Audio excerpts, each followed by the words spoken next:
بسم اللہ الرحمن الرحیم۔ عزیز طلبہ، السلام علیکم ورحمۃ اللہ وبرکاتہ۔ معاشرتی علوم درجہ ہشتم کے نئے سبق کے ساتھ حاضر خدمت ہیں۔ عزیز طلبہ، جیسے کہ آپ کو معلوم ہے، ہم سبق نمبر 5 ماحولیاتی مسائل سے اسباق پڑھ رہے ہیں۔ آج اس سبق سے ہم ماحولیاتی آلودگی سے متعلق پڑھیں گے، اور اس سلسلے میں آج ہم 2 موضوعات کو کور کریں گے۔ نمبر 1 فضائی آلودگی اور نمبر 2 آبی آلودگی۔ آئیے عزیز طلبہ سبق شروع کرتے ہیں۔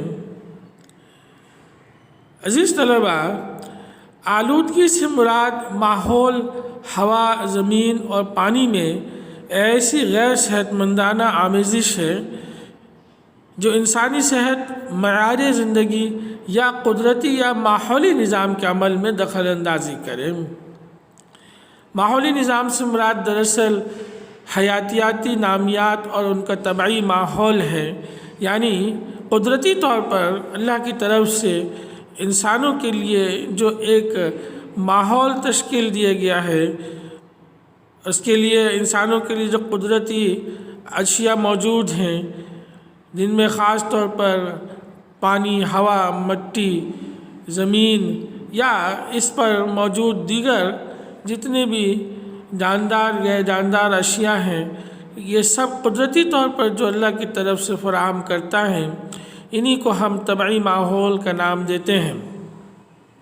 اور ان میں ہی جب ایسی غیر صحت مندانہ، صحت کو نقصان پہنچانے والی چیزیں شامل ہو جائیں جس سے اس طبعی قدرتی ماحول میں تبدیلی رونما ہو جائے، تو اسی کو ہم دراصل آلودگی کہتے ہیں۔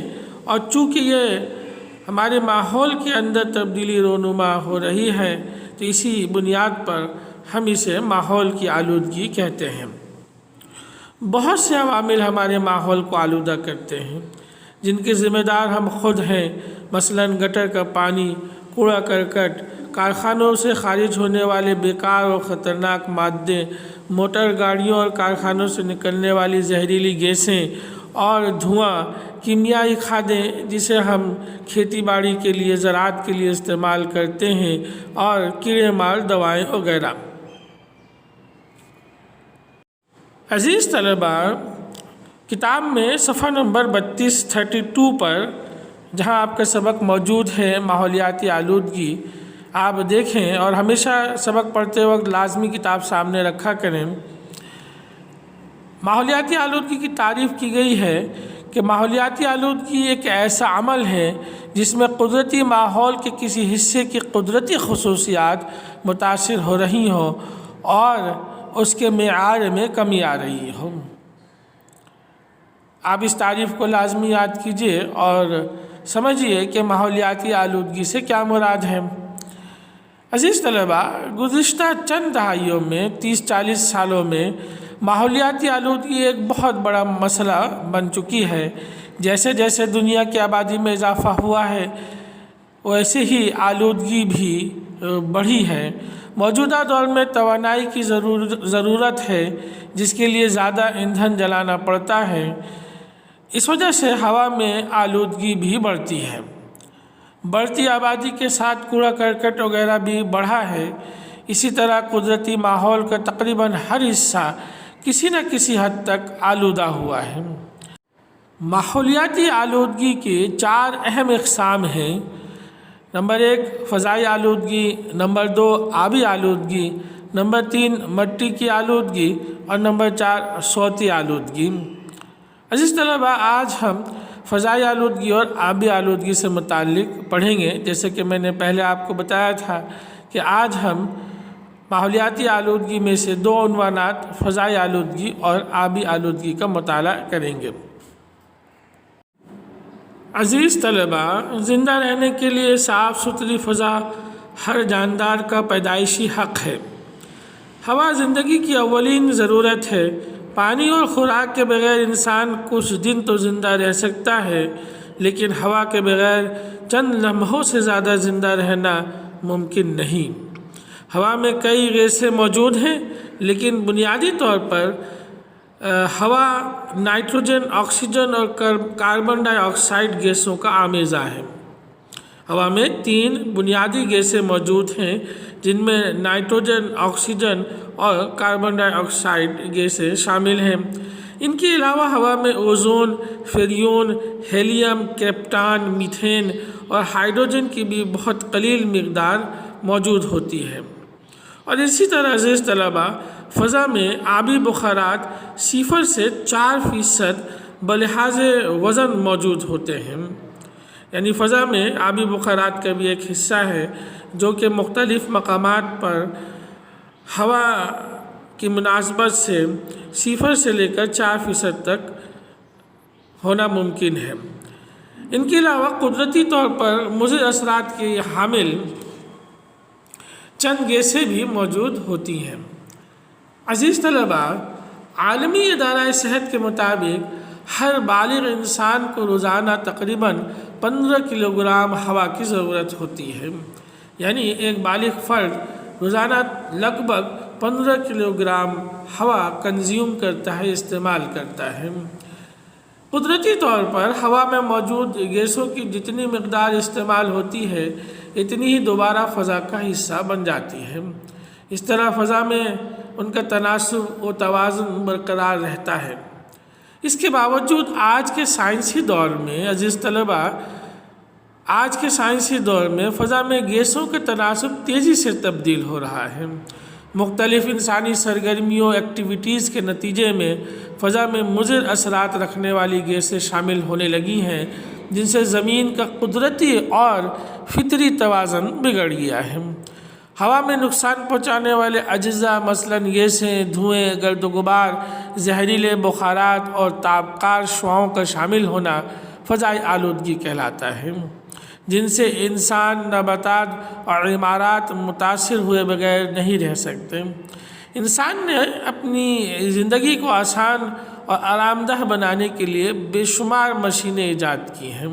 سفر کے لیے موٹر گاڑیاں، ریل گاڑیاں، بحری جہاز اور ہوائی جہاز موجود ہیں۔ بجلی گھر کوئلے، تیل اور گیس کو برقی توانائی میں تبدیل کرنے میں مصروف ہیں، حتیٰ کہ معیار زندگی کو اب صنعتی ترقی سے ناپا جاتا ہے۔ مگر انسان کی اس مادی ترقی کا ایک تاریخ پہلو فضائی آلودگی کی صورت میں نمودار ہوا۔ عزیز طلبہ، جب ہم اس قدر مشینیں استعمال کریں گے اور صنعتوں کے اندر ہم اپنی ضرورت کی اشیاء تیار کرنے کے لیے ایندھن کا استعمال کریں گے، اسی طریقے سے بجلی کی تیاری کے عمل میں بھی ایندھن کا استعمال کریں گے تو یقینی طور پر مضر گیسیں فضا کا حصہ بنیں گی اور فضائی آلودگی یقینی ہے۔ آبادی میں اضافے کے سبب صنعتی کارخانوں اور ٹریفک میں جتنا اضافہ ہوا اتنی ہی زیادہ فضائی آلودگی بھی بڑھی ہے۔ عزیز طلبہ، مختصراً یہ کہ فضائی آلودگی کا مطلب ہے ہوا میں ایسے نقصان دہ ذرات کا داخل ہو جانا جو ہوا کی معیار کوالٹی کو خراب کریں۔ ہوائی آلودگی یا فضائی آلودگی کی وجہ سے انسانوں اور تمام جانداروں کی زندگی بہر متاثر ہوتی ہے۔ فضائی آلودگی کے 2 اہم اسباب ہیں۔ نمبر 1 ٹریفک کا دھواں، نمبر 2 نباتات اور ایندھنوں کا جلایا جانا۔ عزیز طلبہ، دنیا میں ہر روز کھربوں کی تعداد میں گاڑیاں اور موٹریں استعمال ہوتی ہیں۔ ان سب سے نکلنے والا خطرناک دھواں ہوا کے معیار کے لیے نہایت مضر ہے، کیونکہ اس دھوئیں میں hydrocarbon, carbon dioxide, carbon monoxide, oxygen اور نائٹروجن گیس کے مختلف آکسائڈ وغیرہ موجود ہوتے ہیں۔ یہ خطرناک اجزاء تیزابی بارش، دھوئیں والی دھند اور گلوبل وارمنگ میں اضافے کا باعث بنتے ہیں۔ اسی طرح فیکٹریوں اور صنعتوں کو چلانے کے لیے مختلف قسم کے ایندھن کی ضرورت پڑتی ہے۔ ان ایندھنوں میں کوئلہ، تیل، قدرتی گیس اور یورینیم شامل ہیں۔ عزیز طلبہ، ایندھن کہتے ہیں ہر وہ چیز جسے ہم جلا کر آگ حاصل کرتے ہیں، حرارت حاصل کرتے ہیں، اسے ہم ایندھن کے طور پر لیتے ہیں۔ مثلاً ہم کوئلہ جلا کر آگ پیدا کرتے ہیں اور اس کی حرارت سے ہم بجلی تیار کر سکتے ہیں، توانائی تیار کر سکتے ہیں، یا گاڑیوں کے اندر ہم تیل جلاتے ہیں، تیل کا استعمال کرتے ہیں جس سے گاڑیاں چلتی ہیں، تو گاڑیوں کے لیے ایندھن تیل ہے، قدرتی تیل، معدنی تیل ہے۔ یوں ہم کارخانوں کے اندر حرارت اور توانائی حاصل کرنے کے لیے مختلف قسم کے ایندھن کا استعمال کرتے ہیں۔ جب مشینوں کو چلانے کے لیے ان ایندھنوں کو جلایا جاتا ہے تو نقصان دہ کیمیائی مرکبات جیسے carbon dioxide, carbon monoxide, nitrogen کے آکسائڈز، سلفر کے آکسائڈز، چھوٹے چھوٹے ذرات وغیرہ ہوا میں داخل ہوتے ہیں اور ہوا کو بری طرح آلودہ کر دیتے ہیں۔ یوں ہم فضائی آلودگی کا شکار رہتے ہیں۔ عزیز طلباء، فضائی آلودگی صحت پر بے حد مضر اثرات مرتب کرتی ہیں۔ یہ آلودگی سانس اور دل کی مختلف بیماریوں کا سبب بنتی ہیں۔ ہوا میں موجود سلفر ڈائی آکسائڈ اور نائٹروجن کے مختلف آکسائڈز گیس کی صورت میں ہوا میں داخل ہوتے ہیں۔ یہ مضر اجزاء بارش کے پانی کے ساتھ مرکب بنا کر اس کی تیزابیت بڑھا دیتے ہیں، اس وجہ سے ہوا بھی تیزابی ہو جاتی ہے۔ اس طرح کی بارش کو تیزابی بارش، ایسڈ رین کہا جاتا ہے۔ اس طرح کی بارش سے لوگوں کو جلد کا کینسر ہو جاتا ہے اور پھیپھڑوں کی خطرناک بیماریاں لاحق ہو جاتی ہیں۔ اسموگ ایک ایسی فضائی آلودگی ہے کہ جس میں دھواں اور دھند دونوں موجود ہوں۔ اس آلودگی میں دھوئیں اور دھند کی آمیزش کی وجہ سے بصارت کم ہو جاتی ہے، یعنی دیکھنے کی صلاحیت کم ہو جاتی ہے، اور سر درد، غشی، دمہ جیسے امراض لاحق ہو سکتے ہیں، اور یہ سب فضائی آلودگی کے زیر اثر ہم ان نقصانات کا سامنا کر رہے ہیں۔ عزیز طلباء، ہم کئی طریقے استعمال کر کے مختلف تدابیر کو اختیار کرتے ہوئے فضائی آلودگی کو کم کر سکتے ہیں۔ مثلاً ہم گاڑیوں کے دھوئیں کے اخراج کو کم کرنے کے لیے پبلک ٹرانسپورٹ یعنی بڑی بسیں استعمال کریں تاکہ ایک ہی بس میں کئی لوگ ایک وقت میں سفر کر سکیں، اور جب ہم یہ طریقہ کار اختیار کریں گے اور ہر آدمی گاڑی استعمال نہیں کرے گا تو سڑکوں پر گاڑیوں کی تعداد زیادہ نہیں ہوگی اور دھواں بھی زیادہ نہیں ہوگا۔ اس لیے بہت ضروری ہے کہ پبلک ٹرانسپورٹ کے استعمال کو ترجیح دیں اور اس کو رواج دیں تاکہ ہم سڑکوں پر ایک طرف تو ٹریفک کو کم کر سکیں اور دوسری طرف ہم فضا کو آلودہ ہونے سے بھی بچا سکیں۔ اسی طرح کوئلہ، تیل جیسے ایندھن زیادہ دھواں خارج کرتے ہیں۔ ان کی جگہ قابل تجدید ایندھن یعنی ایسی ایندھن کے استعمال کو یقینی بنائیں جو ہم بار بار استعمال کر سکیں اور ایندھن کی یہ صورت ضائع نہ ہو اور اس سے آلودگی میں بھی کمی ہو۔ مثلاً سورج کی روشنی، ہوا کی طاقت، ظاہر سی بات ہے روزانہ سورج کے نکلنے کا عمل ہے، سورج کبھی اپنی روشنی سے ہمیں محروم نہیں رکھتا اور ہم اس کی روشنی کو استعمال کر کے توانائی پیدا کر سکتے ہیں اور بطور ایندھن استعمال کر کے ہم اپنی فیکٹریوں میں اور اس کے ذریعے سے ہم اپنی گاڑیوں کو بھی چلا سکتے ہیں، اور اس کے استعمال سے دھواں کبھی اخراج نہیں ہوتا، اور اس طرح ہم ماحول کو، فضا کو آلودگی سے بچا سکتے ہیں۔ اس لیے بہت ضروری ہے کہ ان ذرائع سے جو کہ آلودگی پیدا نہیں کرتے ہم ان کے استعمال کو ترجیح دیں۔ ایسی ایندھن کی قلت بھی نہیں ہوتی، یعنی سورج ہمیشہ قائم و دائم رہے گا، ہوائیں چلتی رہیں گی اور ہم ان کی قوت اور طاقت کو استعمال میں لا کر اپنے لیے فائدے کا ذریعہ بنا سکتے ہیں اور فضا کو آلودگی سے بھی بچا سکتے ہیں۔ عزیز طلباء، ماحولیاتی آلودگی کی دوسری اہم قسم آبی آلودگی ہے۔ آب ہم پانی کو کہتے ہیں، آب سے مراد پانی ہے۔ کرۂ ارض پر پانی اللہ تعالیٰ کی بہت بڑی نعمت ہے۔ عزیز طلباء، اللہ کی نعمتوں میں سے پانی ایک عظیم نعمت ہے، بڑی نعمت ہے۔ اس کے بغیر کسی جاندار کے زندہ رہنا ممکن نہیں۔ ہمارے جسم میں کل وزن کا 70% پانی ہے، یعنی ہم جسم میں 70% پانی کے حامل ہیں، جس میں زندگی کو قائم رکھنے والے تمام اجزاء ہوتے ہیں۔ زمین پر صرف 2.8% میٹھا پانی ہے۔ عزیز طلبہ غور کیجئے کہ زمین پر صرف 2.8% میٹھا پانی ہے جو گھروں، فیکٹریوں اور زراعت کھیتی باڑی میں ہم استعمال کرتے ہیں۔ اس میٹھے پانی میں سے بھی صرف 0.65% مائع حالت میں ہے، باقی برف اور گلیشیئر کی صورت میں پایا جاتا ہے۔ کل ارض پر باقی ماندہ 97.2% 97.2% کھارا پانی ہے، نمکین پانی ہے جو استعمال کے قابل نہیں ہے، جس کا بیشتر حصہ سمندروں میں موجود ہے۔ عزیز طلبہ، پانی کی اہم خاصیت ہے، پانی کی اہم خوبی ہے کہ یہ بہترین محلل ہے، یعنی اس کے اندر چیزیں بہت آسانی کے ساتھ حل ہو جاتی ہیں۔ پانی میں کئی گیسیں، مائعات اور ٹھوس اشیاء آسانی سے حل ہو جاتی ہیں۔ اس طرح یہ بہت سی کثافتوں کو اپنا جز بنا کر اپنی اصلیت کھو دیتا ہے۔ پانی میں حل شدہ ہر شے اس میں کوئی نہ کوئی تبدیلی ضرور پیدا کرتی ہے۔ اگر پانی میں مضر صحت کو نقصان پہنچانے والی چیزیں، مرکبات شامل ہو جائیں تو یہ آبی آلودگی کہلاتی ہے۔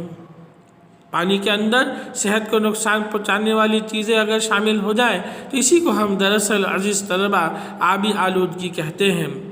آبادی میں تیز رفتار اضافے کی وجہ سے پانی کے معیار میں فرق آتا ہے۔ ایک مثال سے سمجھیے کہ دریائے سندھ میں حل شدہ آکسیجن صرف 2.3 ملی گرام فی لیٹر ہے، جبکہ معیاری شرح 5.5 ملی گرام فی لیٹر سے بہت کم ہے۔ یعنی 1 لیٹر پانی میں آکسیجن کی مقدار 5.5 ملی گرام کا ہونا ضروری ہے۔ اس صورت میں ہم پانی کو ایک بہتر پانی قرار دیتے ہیں، جبکہ دریائے سندھ جو آپ کے صوبے کے اندر بہنے والا دریا ہے، پاکستان کا طویل ترین دریا ہے، اس کے اندر جو پانی موجود ہے اس میں آکسیجن کی مقدار 2.3 ملی گرام ہے، جو معیاری جو شرح ہے، پرسنٹیج ہے، اس سے بہت کم ہے۔